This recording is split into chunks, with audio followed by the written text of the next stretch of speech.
Hello my friend my family, કેમ છો બધા? રેખા છે અમરણિયાના. જય શ્રી કૃષ્ણ, જય માતાજી, જય દ્વારકાધીશ. આજે તો કોઈ રેસીપી કે કોઈ વિડીયો એવો નથી, ખાલી ફેસ ટુ ફેસ વાત કરશું આપણે સરસથી.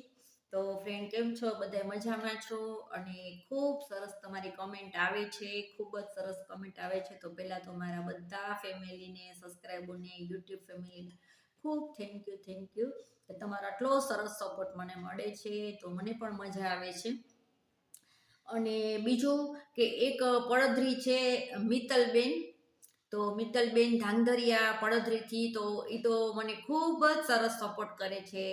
બધા જ કરો છો, પણ એને તો હવે એવું થઈ ગયું છે કે રેખાબેન તમારો વિડીયો હું રોજે રાહ જોતી હોઉં છું, અને ન આવે તો એ મને કમેન્ટ પણ કરે છે કે કેમ તમે વિડીયો રેગ્યુલર મૂકતા નથી, તમે રેગ્યુલર વિડીયો મૂકો. તો ખૂબ ખૂબ થેન્ક યુ મિત્તલબેન, તમને પર્સનલી કે ખૂબ સરસ તમારો સપોર્ટ છે. મારા દરેક વિડીયો તમે જુઓ છો, રેગ્યુલર કમેન્ટ કરો છો, એવા કેટલા બધા છે. જો બધાનું નામ લઉં તો વિડીયો ખૂબ લાંબો થઈ જાય, પણ આનું નામ મેં એટલા માટે લીધું કે ખરેખર એનું મને એમ કે એક દિવસે મારે લેટ થાય વિડીયોમાં તો તરત જ એ મને કહે છે કે કેમ નથી મૂકતા. તો હમણાં શું હતું કે થોડીક ઠંડી વધારે હતી, પછી થોડુંક સાઈડ કામ થોડુંક વધારે પડતું ઘરમાં નીકળ્યું હતું, તો પછી કીધું કે ચાલો 2-3 દિવસ હું રિલેક્સ લઉં અને આપણે વિડીયો મૂકવો નથી, અને એકદમ સરસથી કામ બધું પતાવી લઈએ, કારણ કે સંક્રાંત આવે છે. તો પણ લગભગ તો તમને આ વિડીયો સંક્રાંતે જ મળશે કે આગલે દિવસે, એ કંઈ મને બહુ ખબર નથી. આજે ખાલી બનાવું છું, ક્યારે મળશે તો મને પણ નથી ખબર. તો એ પણ તમને બધાને કહી દો કે હેપી સંક્રાંતિ બધાની, ખૂબ સરસ સંક્રાંત જાય, તમારા નવા વર્ષમાં બધાની તબિયત સારી રહે, તમારી મનોકામના પૂરી થાય, એવી સાથે આપણે બધા આજે વાત કરશું. તો આ ફ્રેન્ડ, ઘણા મને હવે મળતા હોય છે તો એમ કહેતા હોય છે કે તમારો નેચરમાં વિડીયો બનાવતા પછી તમારા નેચરમાં ઘણો ફરક પડી ગયો છે. તો હા ફ્રેન્ડ, એ વાત સાચી છે. પહેલાં મારો નેચર એવો હતો અતિશય લાગણીશીલ, હજી લાગણીશીલ તો છે જ, પણ પહેલાં શું હતું કે મને કોઈ કાંઈ કહેતું તો મને એકદમ મન ઉપર, દિલ ઉપર અને બહુ લાગી આવતું કે આપણે આવું કરતા નથી, છતાંય આપણને કહે છે, આપણે આવી રીતે લાગણીશીલ છીએ, આનું કેટલું સારું ઈચ્છીએ છીએ અને કેટલું એને કામમાં આવ્યા છે. ત્યારે આપણને એવી અપેક્ષા થતી હતી કે આપણે આવું કરીએ છીએ તો આપણને એમ કેમ નથી કહેતા કે તમે સારા છો. એટલે કહેવાનો મતલબ કે આપણે સારા છીએ એવું આપણને કહે એટલે આપણને સારું લાગે. પણ હવે એવું મેં મગજમાંથી કાઢી નાખ્યું છે કે આપણને કોઈ સારા કે ખરાબ કે એમાં કાંઈ ફરક નથી પડવાનું. આપણે જે કરવાનું છે એ કરવાનું છે, અને જે કહેવાના છે એ કહેવાના છે, એમાં કાંઈ ફરક નહીં પડે. બરાબર છે ને? તો આજે મને એમ થયું કે મારામાં ચેન્જીસ તો ઘણું આવ્યું જ છે, એ તો 100%ની વાત છે, કારણ કે આપણા નજીકના રિલેટિવ હોય એ આપણને કહેતા હોય છે. અને હવે બીજું કે આપણા જે છોકરા હોય, છોકરીઓ હોય, અને એની ઘરે પણ છોકરા થઈ ગયા છે, તો થોડુંક આપણે પોઝિટિવ માં રહેવું પડે, કારણ કે એ આપણને એમ કહેતા હોય કે જો મમ્મી તારી તબિયત સારી રહે તો અમને પણ મજા આવે, તું ખુશ હો તો અમને પણ મજા આવે. તો એ લોકો ત્યારે નાના નાના હતા તો આપણને એવું કાંઈ, આપણે કોઈનો સપોર્ટ ન હોય. હવે આપણા છોકરાઓનો, આપણા ફેમિલીનો, આપણા સગા સંબંધીનો, અને ખાસ કરીને મારો જગદીશનો ખૂબ જ સરસ, મારા દીપનો સપોર્ટ છે. તો એ બાબતે મારા નેચરમાં ઘણું બધું ચેન્જીસ આવ્યું છે. અને નેગેટિવ વિચાર પહેલાં મને ખૂબ જ આવતા, કારણ કે કાંઈ પ્રોબ્લેમ હોય નાના મોટા તો તરત મને અસર થઈ જતી. કેટલી બધી અસર થઈ જાય કે ઊંઘ ન આવે, જમવું ન ભાવે, રડવું આવે, ઝીણા ઝીણા કોઈ પણ પ્રોબ્લેમ હોય આપણને. તો ખાસ કરીને ફ્રેન્ડ્સ, આજે એ વાત કરવાની છે કે તમે પણ જો આ વિચાર કરતા હોય, ખૂબ ટેન્શનમાં રહેતા હોય, અને તમને પણ એવી અપેક્ષા હોય કે મેં આનું કેટલું બધું કર્યું છે તો એને કોઈ દિવસ મારા વખાણ ન કર્યા, તો આ વસ્તુ તમે છોડી દેજો ફ્રેન્ડ. કોઈ દિવસ કોઈના વખાણ થયા નથી, અને થયા હોય એ આપણે સમજવાનું કે ઉપરથી જ જાતું હોય છે. તમારું કામ હશે ત્યાં સુધી તમારા વખાણી થશે, જ્યારે તમારું કામ પૂરું થઈ જશે એટલે વખાણી ઓટોમેટિક બધું બંધ થઈ જશે. એટલે કોઈ પાસે બહુ લાંબી અપેક્ષા નહીં રાખવાની. આપણે કામમાં આવવાનું, બધાનું કામ કરવાનું, વ્યવહારમાં બધે જવાનું. કોઈ પણ આપણને કહીને ન જાય કે આવી રીતના બન્યું છે તો ત્યાં એ લોકો નથી આવ્યા, આમ છે તો અહીંયા નથી આવ્યા. આપણે બધી જગ્યાએ પહોંચી જવાનું, સારામાં ખરાબમાં.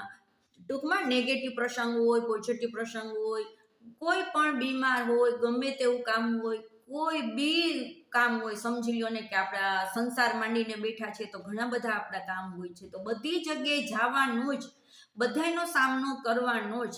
પણ આપણે જે વસ્તુ બહારથી લઈને આવીએ છીએ ને, આપણા ઘરમાં જે સાંભળીને કોકના ટોનથી, એ આપણા ઘરમાં લઈ આવવાનું નથી. મેં પણ બંધ કરી દીધું. મારા ફ્રેન્ડ ફેમિલી, તમને બધાને ખાસ રિક્વેસ્ટ, કારણ કે એ તમારી વસ્તુ તમારા શરીર ઉપર ઉતરશે, તમારા ફેસ ઉપર ઉતરશે, તમારી લાઈફ ઉપર અસર થશે. ખૂબ આપણને હેરાન થાય છે. તો ખરેખર મેં એ બહુ બધું વિચારી લીધું, અને ખરેખર મારા જે જીવનમાં મેં રૂટિન મારું જે ચાલુ કર્યું છે કે એવું આપણે લેવાનું જ નહીં કાંઈ પણ મગજમાં. આપણે શું કરવું એ જ વિચારવાનું છે. બીજા પ્રત્યે આપણી લાગણી સાચી છે, પણ એની પાસે અપેક્ષાઓ નહીં રાખવાની કે મેં તમારું કામ આટલું સરસ કર્યું તું તો તમે મારા વખાણ ન કર્યા. હું તમને આટલી બધી કામમાં આવી છું, પણ તમે મને કોઈ દિવસ કામમાં નથી આવ્યા. મેં તમારા પ્રસંગમાં આટલું બધું કામ કર્યું હતું, છતાંય તમે મને પ્રસંગમાં કીધું નહીં, કોઈ મારા ફેમિલીને કીધું નહીં, કોઈ વસ્તુ આ તે, એ બધું ભૂલી જાજો, કારણ કે એ તમારા શરીર ઉપર આવશે. સામેવાળાને કોઈ ફરક પડવાનો નથી. એને રોજિંદા એક જ વસ્તુ ફ્રેન્ડ, કે આપણે પોઝિટિવ વિચારમાં રહેવાનું, અને જેટલા થાય એટલા આપણે સવારે તમે જે ટાઈમે ઉઠતા હો એ ટાઈમે થોડું પ્રાણાયામ કરો, યોગા કરો. તમને જે વસ્તુ જે ફાવતી હોય, અનુલોમ વિલોમ ફાવતું હોય તો એ પણ તમે કરી શકો છો આવી રીતના. આમ પછી ભસ્ત્રિકા પ્રાણાયામ, કોઈ પણ વસ્તુ આવતી હોય એ તમે તમારા જીવનમાં 5-10 મિનિટ કાઢીને તમારા માટે જીવતા શીખી જાજો. આ જીવનમાં ખૂબ જરૂરી છે આપણા માટે ટાઈમ કાઢવાનો, આપણી સ્કિન કેર કરવાની, રોજે થોડું ક્રીમ લગાવવાનું ફેસ ઉપર, હાથ ઉપર, સવારમાં નાહીને એકવાર એ રૂટીન આપણા લાઈફમાં આપણે બનાવી લેવાનો છે. આપણા માટે પણ આપણે જીવવાનું છે. આપણે પહેલાંના છીએ તો આપણે એવું વિચારતા કે આપણા માટે લગ્ન કરીને આવો એટલે આપણા માટે જીવવાનું આવતું જ નહીં. આપણે જીવવાનું જ બંધ કરી દેતા આપણા માટે. આપણે કોના માટે જીવતા? કુટુંબ માટે જીવવાનું, ફેમિલી માટે જીવવાનું, આપણા હસબન્ડ માટે જીવવાનું, છોકરાઓ થઈ જાય તો છોકરાઓની એની સ્કૂલ, એનું બધી વસ્તુ, આપણે એના માટે જ જીવતા હતા. પણ આપણે એ બધું કરતા કરતા આપણા માટે પણ ટાઈમ કાઢવાનો છે, આપણા માટે પણ જીવવાનું છે, અને આપણી ઈચ્છાઓ પણ પૂરી કરવાની છે.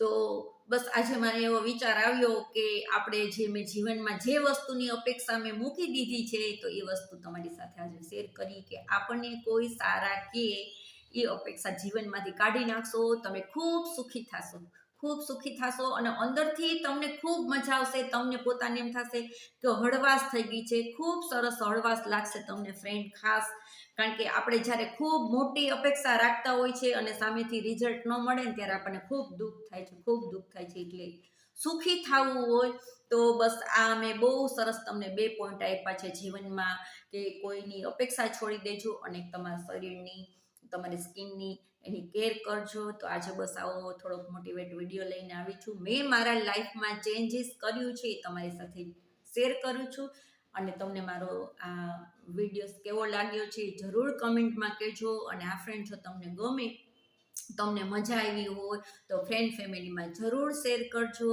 જરૂર શેર કરજો. નવા આવ્યા હોય તો સબસ્ક્રાઈબ કરી લેજો. અને બાકી તમે બધા જે મને મોટિવેટ કરો છો એ બધાને ખૂબ થેન્ક યુ. હવે આપણે નવા વિડીયો સાથે જલ્દી પાછા મળશું. અત્યારે પાછી મારે સંક્રાંતની બધી તૈયારી કરવાની છે, પણ તો મેં કીધું પહેલાં આપણે વિડીયો બનાવી લઈએ, પછી આગળ કામ કરશું. તો ચાલો નવા વિડીયો સાથે જલ્દી મળશું. ત્યાં સુધી બધા સ્વસ્થ રહ્યો, મસ્ત રહ્યો, ખુશ રહ્યો, અને મારી વાત એકદમ માઇન્ડમાં ફિટ કરી લેજો, બરાબર? કે આપણે શું કરવાનું છે. ભલે. જય માતાજી, જય દ્વારકાધીશ.